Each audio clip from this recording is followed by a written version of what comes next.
Hello दोस्तों, आपका हमारे YouTube चैनल पर स्वागत है। आज के इस वीडियो में हम देखेंगे 10th क्लास की मैथ्स का जो फर्स्ट चैप्टर है रियल नंबर, उसका एक टॉपिक यूक्लिड डिवीज़न लेमा। तो यूक्लिड डिवीज़न लेमा क्या होता है, आइए देखते हैं। इसमें बोला गया है for given positive integer a and b there exist unique whole number q and r satisfying the relation a is equals to b q plus r where r is greater than equal to 0 and less than b। अब यहाँ पे बोला गया है कि दो real number है, दो पॉजिटिव नंबर हैं a एंड b। a जो है हमने माना कि b से बड़ा है, तो अगर मैं a को डिवाइड करूँ b से, तो यहाँ पर डिवाइड करने के बाद हमारे पास कुछ रिमाइंडर बचेगा, यहाँ पर कुछ क्वोशंट आएगा। तो इसको अगर मैं लिखना चाहूँ तो इसको ऐसे लिखते हैं। हमने प्रीवियस क्लास में पढ़ा है कि डिविडेंड इक्वल होता है divisor into quotient plus remainder के इक्वल होता है।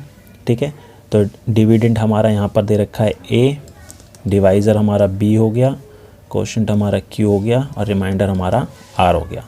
तो यही हमारी कंडीशन यहाँ दे रखी थी यूक्लिड डिवीज़न लेमा में।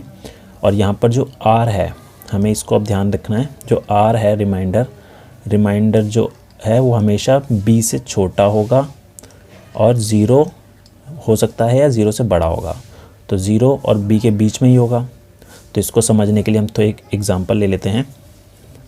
जैसे 21 है, इसको मैं डिवाइड करना चाहता हूँ 4 से, तो 4 5 ज़ा 20, तो माइनस करने पे हमारे पास रिमाइंडर कितना बचा, 1 बचा, तो r हमारा 1 हो गया। अब ऐसे ही अगर मैं यहाँ पर करूँ, मैं 23 से 4 को करा, 5 ज़ा 20, माइनस करने पे आया हमारे पास 3 रिमाइंडर।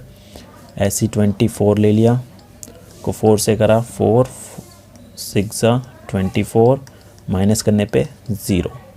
ठीक है, हमें सिर्फ ये याद रखना है कि अगर हमारे पास डिवाइज़र जो है वो 4 है, तो रिमाइंडर जो है हमारा 0 हो सकता है, 1 हो सकता है, 2 हो सकता है, 3 हो सकता है। ठीक है, ऐसे ही अगर डिवाइज़र जो हमारा है वो 3 है, तो रिमाइंडर हमारा 0 हो सकता है, 1 हो सकता है, 2 हो सकता है। ठीक है, तो हमारे पास ये जो था यूक्लिड डिवीज़न लेमा। अब उसका यूज़ हम कहाँ करेंगे, आगे देखते हैं। अब देखते हैं कि यूक्लिड डिवीज़न एल्गोरिथम क्या होता है। यूक्लिड डिवीज़न एल्गोरिथम बेसिकली हमारा जो यूज़ होता है HCF निकालने के लिए होता है। HCF of any two positive integers a and b with a is greater than b is obtain as follow. तो HCF निकालने के लिए जो स्टेप है, इसमें पहला स्टेप बोला गया है applying Euclid's division lemma to a and b to find q and r such that a is equals to b q plus r और r is greater than equal to 0 and less than b। अगर हम Euclid division lemma apply करते हैं, अगर reminder हमारे पास 0 आता है, तो HCF जो होगा a और b नंबर का, वो हमारा उसका डिवाइज़र हो जाएगा b।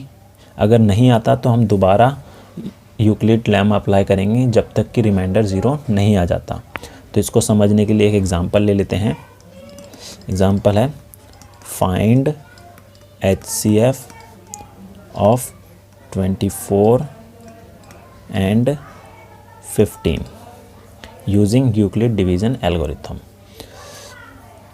अब इसको अगर मैं डिवाइड करूं 24 को 15 से डिवाइड करूं, 15 1 ज़ा 15, माइनस करने पे हमारे पास क्या आ गया, 9 आ गया, रिमाइंडर 0 नहीं आया। तो इसको अगर मैं यूक्लिड डिवीज़न लेमा के अकॉर्डिंग लिखूं, तो हमारा जो होता है वो होता है dividend is equals to divisor into quotient plus r, ये जो कंडीशन थी।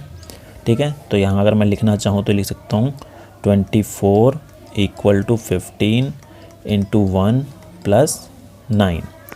अभी तो रिमाइंडर 0 नहीं आया है, तो दोबारा अप्लाई करना पड़ेगा, लेकिन इसमें जो रिमाइंडर था वो अब हमारा हो जाएगा डिवाइज़र, और जो जिसको हमने पीछे डिवाइज़र था वो अब हो जाएगा यहाँ पर डिविडेंड। तो यहाँ पर 15 हो गया। अब 9 1 ज़ा 9, माइनस किया तो हमारे पास आ गया 6। तो अगेन लिख देंगे 15 इक्वल टू 9 इंटू 1 प्लस 6। तो अब ये जो रिमाइंडर था वो डिवाइज़र हो गया, और जो यहाँ का डिवाइज़र था यहाँ का डिविडेंट हो गया।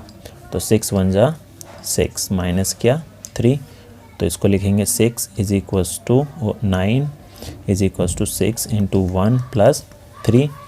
अगेन अप्लाई करेंगे तो 3 2 जा 6, रिमाइंडर हमारे पास 0 बच गया। तो 6 is equals to 3 into 2 plus remainder 0।